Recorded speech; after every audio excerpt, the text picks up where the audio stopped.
Yo, what's up fam? Welcome back to the channel. If this is your first time here, we're hyped to have you join the crew. Don't forget to hit that like and subscribe button. So here's the deal. The Houthis just dropped news that they've got a brand new weapon in the fight, and meanwhile, human waves are flooding US streets. The question is, will Trump get swallowed by Yemen's tsunami and this whole customs crisis? At the same time, a brand new American aircraft carrier just rolled into the Red Sea, while Sana'a clapped back at Trump's claims about taking out their leadership. Washington's also struggling to pull Europe into its fight against the Houthis, and the UAE is stepping in to lend the US a hand in Yemen. Now get this, the Houthis are moving around Tel Aviv and popping up in the Horn of Africa, while Iran drops the T on an assassination plot that took out one of their top guys in Yemen.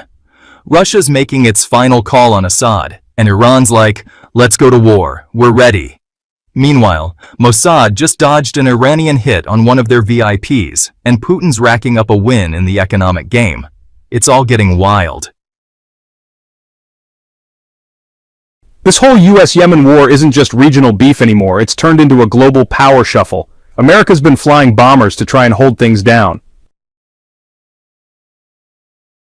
The Houthis' military spokesperson said they pulled off a big-time joint operation, combining missile strikes, drones, and naval forces to hit several U.S. Navy ships in the northern Red Sea, including the USS Truman aircraft carrier. The shootout reportedly went on for 14 hours, cutting off supply lines to the carrier. That's what the Houthis are saying in their official statement. Meanwhile, U.S. naval officials in the Indo-Pacific Command, Indo-PACOM, are sweating the heavy use of long-range missiles like the JASSM and Tomahawk against the Houthis. They're worried it could burn through their stockpiles and leave them unready if stuff pops off with China. U.S. officials say that since March 15th, they've had to use high-tech guided bombs and bunker busters against the Houthis, but it's not doing much. The Houthi arsenal's still intact, and their Red Sea attacks haven't slowed down. Despite bombing some key targets, the Houthis are still fortifying their bases and stashing weapons underground. Meanwhile, American drones like the MQ-9 Reaper are still getting shot down. The New York Times even said Congress thinks the whole campaigns had very limited results. And now the Pentagon's hinting that they might need more cash to keep this thing going, which is already catching heat at home. In a big move, the United States has sent in the USS Gerald R. Ford, the biggest warship in the world, to launch more strikes on the Houthis, along with stealth bombers and other backup naval units. The carrier's packing over 4,500 personnel and 75 aircraft, including F/A-18s and F-35Cs. All this is happening as the Pentagon asks for another $3 billion in funding. There's also talk that this escalation could drag Iran into the mess. CENTCOM says the Truman Strike Group is still hitting Houthi targets daily. Trump dropped a video claiming they took out a big meeting of Houthi commanders, but the Houthis' political wing clapped back, saying it wasn't a military meeting, just a holiday gathering in Hodeidah.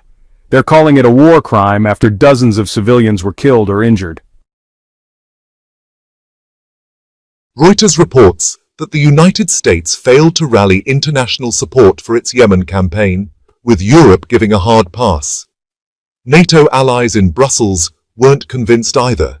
European Navy Commander Admiral Vasilios Giaris said the only real solution in Yemen is diplomatic, clearly showing a rift between the United States and EU approach. Back home, a senior Pentagon official told the New York Times that no one from the Defense Department ever said the Yemen airstrikes would last 6 months. Apparently, that was never even discussed. On the ground, things are heating up. United States forces reportedly carried out over 333 airstrikes on Yemen's Sada province in just 19 days, making it the most bombed region since things escalated. Meanwhile, the Yemeni military in Sana'a says they've successfully tested a new surface-to-surface missile, calling it a major step up.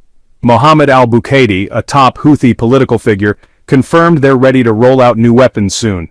On the American side, the war zone says stealth bombers stationed at Diego Garcia took part in strikes on Yemeni targets.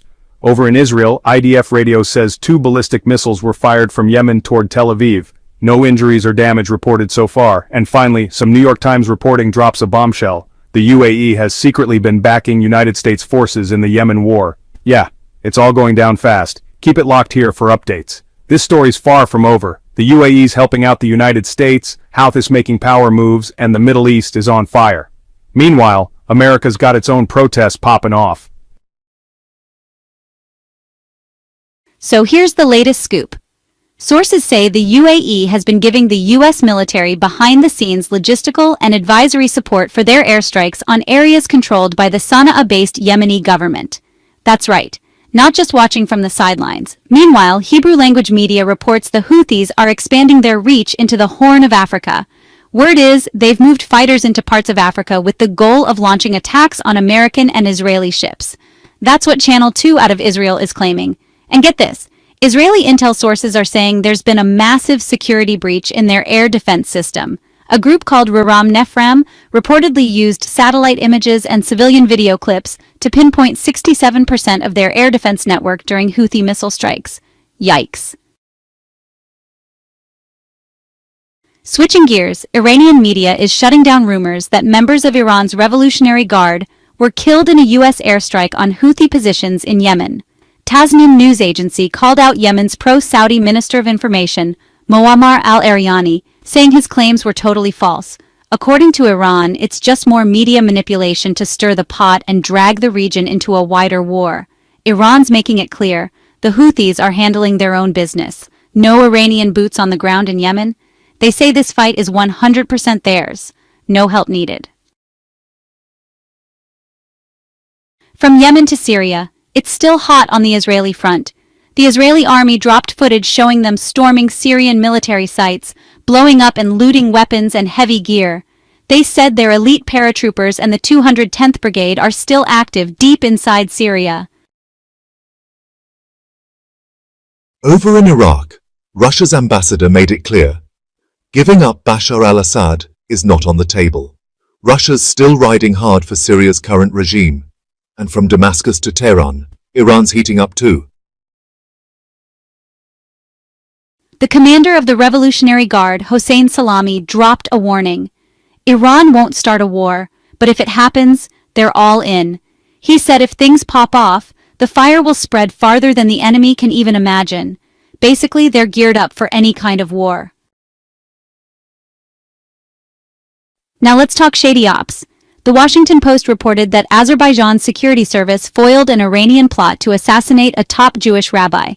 According to the report, via Reuters, a Quds Force officer met with a Georgian drug dealer, handed him a photo of the rabbi, Shneur Siegel, and offered $200,000 to take him out. Wild. Meanwhile, back in the U.S., things are far from chill. There were around 1,200 protests across the country, with thousands of Americans hitting the streets in different states to rage against Trump and his billionaire buddy Elon Musk. Protesters held signs like, Where did my country go? "Send Musk to Mars." Hands off Social Security. People gathered by the Washington Monument, even in the rain, to speak out against military spending in Tel Aviv and the war in Yemen. Organizers said the turnout at the National Mall alone could top 20,000 people, making it the biggest anti-Trump protest yet. And now, let's slide over to the Russia-Ukraine war, where things are getting spicy. Putin basically just said, "He who laughs last, laughs the hardest." Russia's getting real close to calling this thing a win. The Estonian Foreign Minister, Margus Tsahkna, is warning the EU that if Hungary blocks the extension of sanctions on Moscow this June, they might have to return 240 billion euros of frozen Russian assets. According to Der Spiegel, Tsahkna is pushing hard to confiscate those assets right now, instead of letting them sit around. The EU and the G7 froze nearly 300 billion euros of Russian reserves after the Ukraine invasion. Over 200 billion of that is chilling in Belgian Euroclear accounts. Thanks a ton for watching the vid. Drop your thoughts in the comments. Don't forget to smash that subscribe button and hit the bell so you don't miss a thing. Here at X News, we're all about keeping it real and giving you the facts without the fluff. Catch you in the next one. And as always, take care.